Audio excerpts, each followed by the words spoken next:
2 मई 2011 की सुबह तड़के जब पूरा पाकिस्तान सो रहा था, उसी दौरान अमेरिका ने पाकिस्तान के एडबाबाद में 40 मिनट तक यह ऑपरेशन किया। सीक्रेट ऑपरेशन, अमेरिका की नेवी सील कमांडो ने ऑपरेशन किया और उसमें जो है ओसामा बिन लादेन को मार गिराया। उसके बाद हम सब ने देखा कि बराक ओबामा ने एक प्रेस कॉन्फ्रेंस करी और उसमें उन्होंने अनाउंसमेंट किया था कि ओसामा मारा गया, इस तरह का ऐलान हुआ। लेकिन अब बड़ा इंटरेस्टिंग है, देखिए जब नेवी सील के कमांडो उस घर में घुसे एडबाबाद के, तो उस समय बताया जाता है कि छापे के दौरान ओसामा की जितनी पत्नियां थी घर में, उसमें उसकी जो सबसे छोटी पत्नी थी वो यमन की रहने वाली बताई जाती है। उसका नाम अमल अब्दुल फत्ताह था।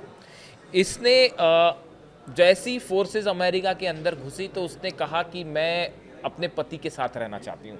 उन सबको, परिवार वालों को नीचे जाने के लिए कहा गया था, ऐसा बताया गया है। लेकिन उसकी पत्नी ने कहा, ये जोर दिया नेवी कमांडोज के सामने कि नहीं, मैं अपने पति के साथ ही रहना चाहती हूँ। और उसके बाद वहाँ पे जब फायरिंग के हालात बने तो एक गोली जो है वो ओसामा की इस सबसे छोटी पत्नी को भी गोली लग गई और बाद में बताया जाता है कि इलाज के दौरान उसकी मौत हो गई। तो जब ओसामा बिन लादेन पर अमेरिका ने ये पूरा ऑपरेशन चलाया, उसकी मौत हुई, तो उस वक्त क्या उसकी फैमिली भी वहां पर थी, बच्चे भी थे? हाँ, और क्या किसी की मौत भी हुई थी? इस दौरान जो है बताया जा रहा है कि उसकी पत्नियां उसके साथ थी और सभी बच्चे भी एडबाबाद के 11 बच्चे जो हैं वो एडबाबाद के उसी घर में थे जब ये ऑपरेशन हुआ। और जब ये ऑपरेशन हुआ और सील कमांडो अंदर घुसे तो जैसा कि हमने बताया कि उसकी जो सबसे छोटी बेटी थी, अमल नाम था जिनका, वो उसको गोली लगती है और उसकी मौत हो जाती है बाद में इलाज के दौरान, ऐसी बात सामने आई।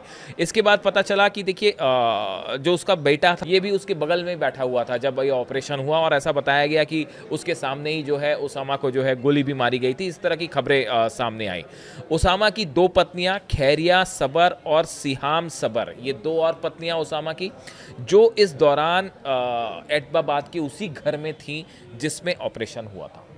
इसके बाद देखिए जो आसिफ अली जरदारी के जो सहयोगी हैं, पूर्व सहयोगी हैं, फरहतुल्लाह बाबर, इनकी जो किताब है, इस किताब में इसके बारे में लिखा गया है कि जैसे ही ये ऑपरेशन हुआ और ओसामा मारा गया, उसके बाद इनकी दोनों पत्नियों को और 11 बच्चों को पाकिस्तान की आर्मी ने फौरन अपनी हिरासत में ले लिया और सबको जेल भेज दिया गया।